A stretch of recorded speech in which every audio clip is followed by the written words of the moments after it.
Being humans, a year ago the Indian government announced a nationwide lockdown to fight the pandemic. All of a sudden, all activity stopped. There was no noisy cars on the road, no people on the street. One might say the world went quiet. Those who didn't live with the cacophony produced by traffic and crowds in our cities will not understand. I suspect what this quietness means. It was deafening silence.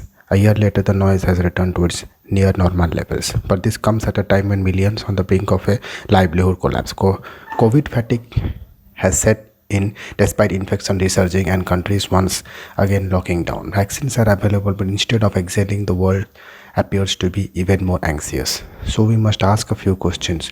What has the disruption taught us? Has the lack of socialization made us better humans or worse? What will be the future be like and when we have more disruption, not less?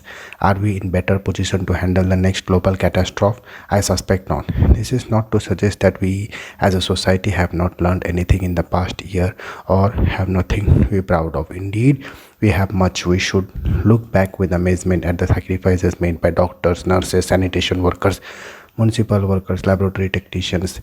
They are the ones who bore the brunt of the pandemic. They did this by risking their lives. We owe them a great debt of gratitude. We must also recognize the work done by scientists to develop the vaccine in record time. There is no doubt that this must be seen as a tribute to the inventiveness of the human mind and enterprise. Even though we couldn't do enough for the fleeing migrant workers, the cities of their dreams turned their back on them. We did feel their pain. The images of their desperation are etched on our memory. There was also a collective response with efforts to provide relief coming from all quarters, the organized as well as the individuals. This showed us that we haven't forgotten the most powerful of human traits, empathy and compassion. But I suspect we'll find out the past year's downside later. The children of the world and the worst hit by the pandemic. They have lost a year of socialization in the best of cases. But in the worst of cases, where parents have not been able to pay school fees, they are deprived of midday meals given at schools where parents are out of jobs. They have lost everything. I know that the young are resilient, but this is backbreaking. Even in our world where they face the daily challenges of survival, the pandemic has shattered the entire world. We will have to now pick up the pieces and do so as quickly as possible so that they do not lose their livelihood, adulthood. For the rest of us, I would dare say it's been a bittersweet year. The comfort of our homes and family, and this of course applies to us, those of us who have privilege of space, has not been sufficient enough. We have missed the noise of the street, interactions with our colleagues, human friendship and the warmth of physical contact. We have learned to our collective horror that we are not ready to give up our messy and often not so gentle world. We are zoomed out even as we have learned new skills, taken delight in work remotely and stay connected with people across the world with much lower carbon footprint.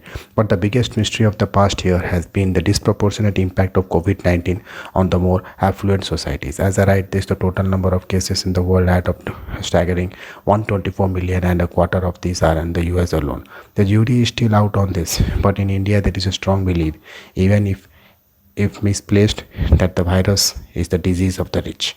Finally, we must also note that there are countries who have struggled to act. Our government stands out in terms of its response to the virus. The lockdown, however draconian, brought down infection rates. The vaccine is available even in the faraway corners of the country, and some 50 million doses have been dispensed.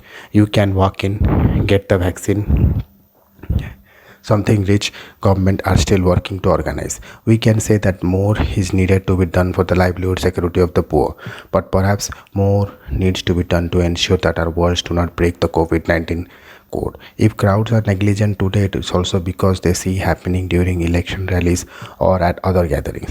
But all in all, it has been the kind of year that tormented us but also evoked hope. We human beings haven't given up on that most important facet of our lives. Not yet, not ever. Thank you.